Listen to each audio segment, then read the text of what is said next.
I was really inspired by Rhonda's grid layout, which you can see right down here. But the thing that I really loved the most was these tiny little Polaroid prints, which you'll remember she just cut out from some pattern paper. So today, I want to show you 5 different ways that you can make your own little Polaroids. So the first option is I have a photo here that is printed on a 4x6 piece of photo paper. I just printed this at home. And I can simply slip it into my photo trimmer. And if I cut carefully around here, and one of the little tips I want to give you is if you line the edge of the photo up here, you're always going to get a perfectly even edge all the way around. So I'm just going to trim that down on 3 sides, and that's really important because what I'm going to do here is decide exactly how large I want my Polaroid to be. So I can just eyeball that, and boom, in no time at all, I have something that looks exactly like one of those old-timey Polaroids. But what if your photo is already cut into a square, or you don't print at home and so you need to have a regular photo? As long as it's cut to a square, you can simply take a piece of white cardstock, take your photo, put it on there, and in no time at all, there you go, you have a Polaroid photo. And of course, there are some more high-tech ways that we can do it too. So this one was cut using our electronic die cutter, and I'm going to show you exactly how to build that. So if we come over here to our machine, I'm going to choose that I want to create a pattern. And I'm going to go to the basic built-in shapes that are here, and I'm going to choose a square. And I want my square, I can decide any width or height or anything that I want it to be. Let's leave it alone. Let's leave it what it is, and I'm just going to say set.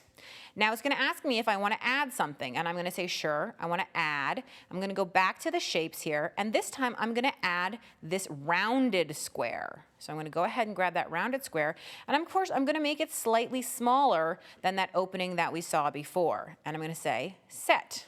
Now I have a small square and a large square. So I'm going to take the rounded square and I'm going to drag it into the small square. So I'm going to hit OK, and I'm going to choose that I want to cut it. So I'm going to hit cut, and I'm going to load my paper in. Now I've decided to use this paper, which is a kind of glitter paper. And what I'm going to do, you can see I already cut one out of there. I'm going to pull my protective sheet off my sticky mat. I'm going to adhere this down to my sticky mat simply by pressing with my hands to make sure that it is in place. And then I'm going to open the dust cover, and I'm going to feed this directly into the machine. And by pressing the load paper button, it's going to go right in there. Now I want to be able to see what's happening. So I'm going to go back a slot. I'm going to scan this in, although I will tell you, here's a quick little change. Because I can see that this paper covers most of it, I could actually simply select all without ever having to see it all, and I could move this over to this side and be fairly confident it's going to cut.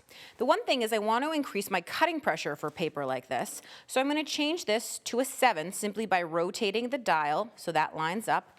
I'm going to press it down back into here, lock it down, hit OK, we're going to cut. We're going to start, and that's going to get cutting. So while that's cutting, why don't I show you another way of working? So what we're going to do is we're going to go back to our paper trimmer, which is a great way of creating a Polaroid frame. I'm going to take another sheet of paper, and this one has lovely dots in it. And what I'm going to do is I'm going to make my frame, let's say, 3 inches wide. So I'm going to go ahead, and I'm going to cut it, okay? And then I'm going to make it 4 inches tall. And then I'm going to cut a little guide, which is going to be 2.5 inches wide and 2.5 inches tall. Let me clear this paper right out of there. And then on the back, what I'm going to do is I'm just going to trace this.